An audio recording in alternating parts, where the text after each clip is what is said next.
today's thought in a small video. So, I recently noticed that there is tons of content out there around decluttering and organizing your life and finding the best way to get a grip of your life, which is totally fine. And I'm sure it's very helpful. And I agree it is. But what do you do if you don't have the energy for it?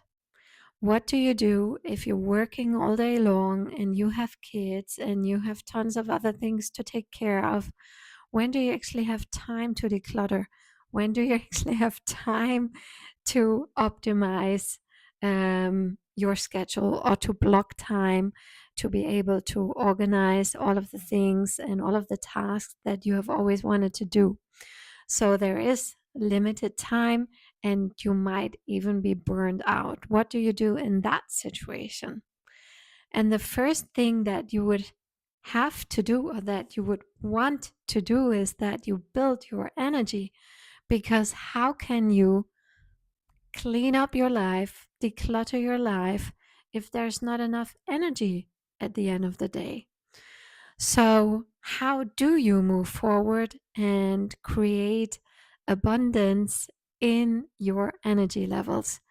And I'm sure this is personal and this differs from person to person, but number one would be to pay attention to the amount of sleep that you get, any kind of disturbances that are making it harder for you to fall asleep.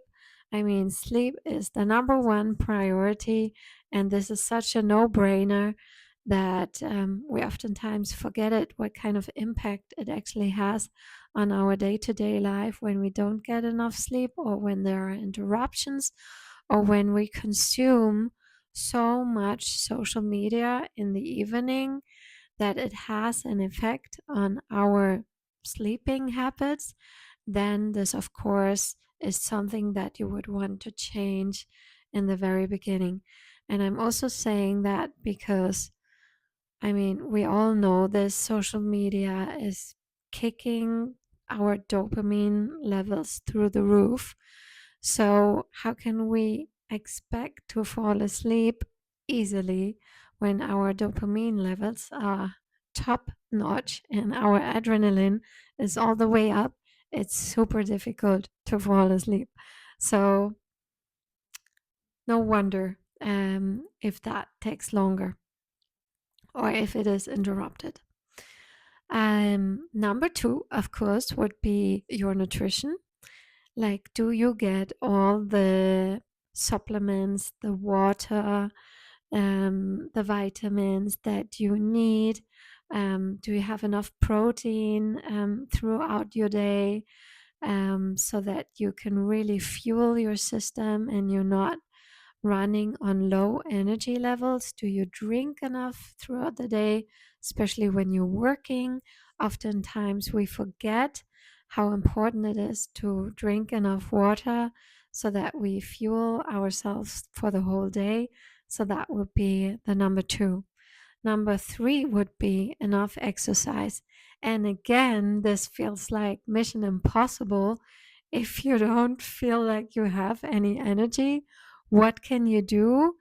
And I think the biggest challenge that there is to overcome is the very beginning, to at all make space in your calendar for regular exercise, so that you put it in your calendar as calendar blocks, as appointments that you cannot get around with. Ideally, they are like, it's the most convenient exercise ever.